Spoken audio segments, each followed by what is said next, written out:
Alexander, is it inside the castle? In a manner of speaking. Come, bring the lamp. You've been to the refinery, have you not? I don't believe I have. Is it connected to the... what did you call it? The inner sanctum. My most precious chamber, Daniel. And it lies well beyond the refinery. In fact, it lies beneath the very stone of Brennenburg.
May 1839. The unflinching African sun has continued to plague our expedition, making it impossible to dig until dusk. How Professor Herbert managed to find the location in these vast plains of nothingness remains a mystery to me. When I asked him about the tomb again, he told me about the legend of Tin Hanan, the mother of us all. An interesting story in its own right, but I can't help feeling there's more. Later that evening, we uncovered a passage beneath the dunes leading to a sand-covered stone structure. The professor was confident it was the tomb we sought and ordered the others to clear the way late into the dark, cold night. Tomorrow, I shall lead the men into the ancient structure, hoping to reach the burial chamber. No matter what the professor is keeping from me, the dig should yield something interesting to take back to London and the British Museum.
hasn't been tended to for centuries. When the shadow arrives, it won't take long until things start falling apart. We're just buying time anyway. Let's do what we can. There isn't much to be done about the walls. We should reinforce weak structures. The ground will tremble and there's a risk everything will cave in on us, especially downstairs. Here, and there. Let's get the servants working on it.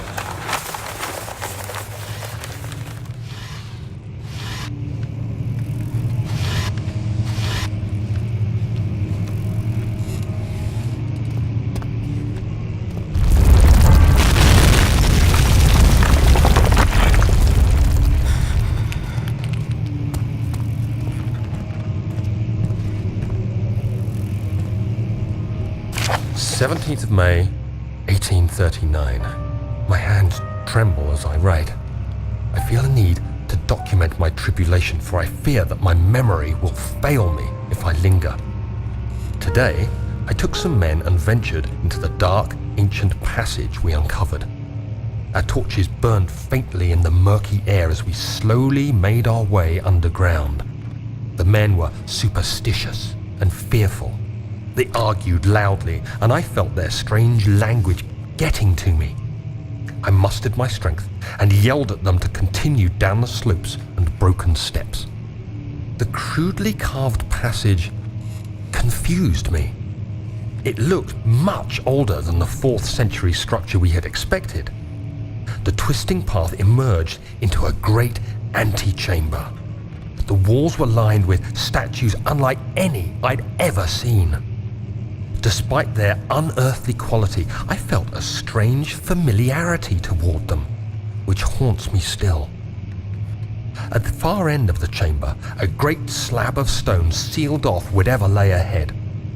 I gave the order to raise it, and as I pushed through the narrow space, the heavy stone suddenly dropped, sealing me inside. I was trapped.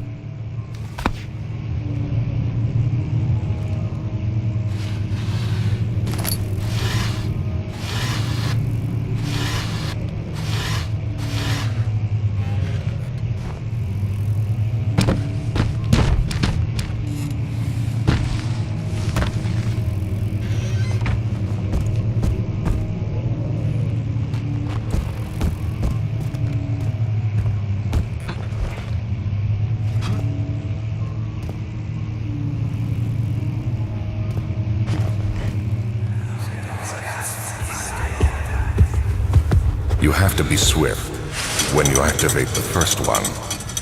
You hear that? If it stops, you'll have to start over. Isn't all this a bit excessive? You can never be too careful, Daniel.